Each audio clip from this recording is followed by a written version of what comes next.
In this video, we're going to teach you how to tie a taut line. I'm going to actually first start out by tying just our regular quick release knot that we tied in one of the other videos, or if you haven't watched that video yet, we've tied it in a future video, or we will tie it in a future video. But anyway, with that knot, in the way that we typically tie it, when you put tension on the long end of the rope, you'll notice that the knot, or that loop that's created around that bar, actually cinches down and closes down. Most of the time, this is not a problem.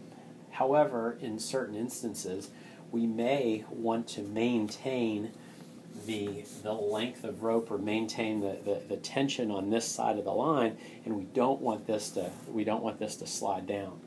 And so in those, or we want this to actually be adjustable, where we can come in and actually pull some rope back out, and we don't want this to slip back down again. And so in these instances, a taut line can be very, very useful.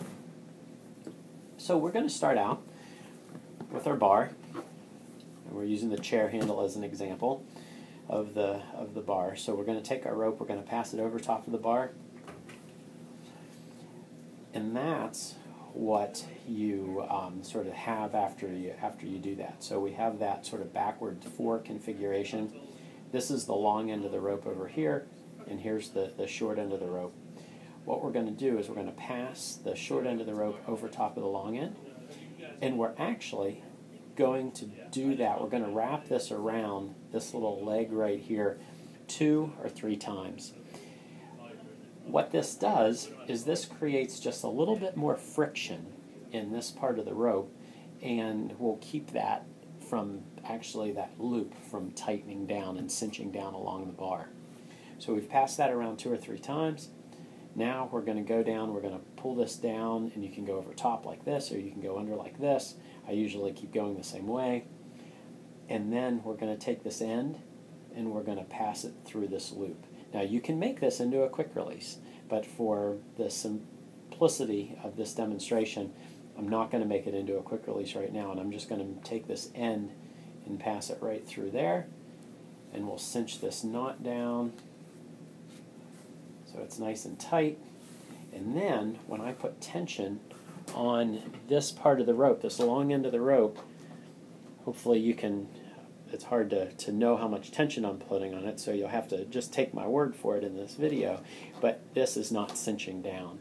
If I wanted to cinch down while I'm maintaining tension here, I can actually take this and actually slide this down, and I've got more slack now in this part of the rope. Or if I want less slack in this part of the rope, I can put some tension here and kind of pull this back, and now I've got a bigger loop.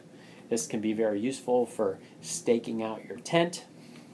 If you're in the wilderness and don't have one of them fancy tent guy line doomaflages, and you just have a rope, you can be really creative there. Or in many other uses in food animal practice, where you don't want to, you want to maintain tension, and you don't want to add slack to this part of the line. It can be very useful. So that's the taut line. Thank you very much.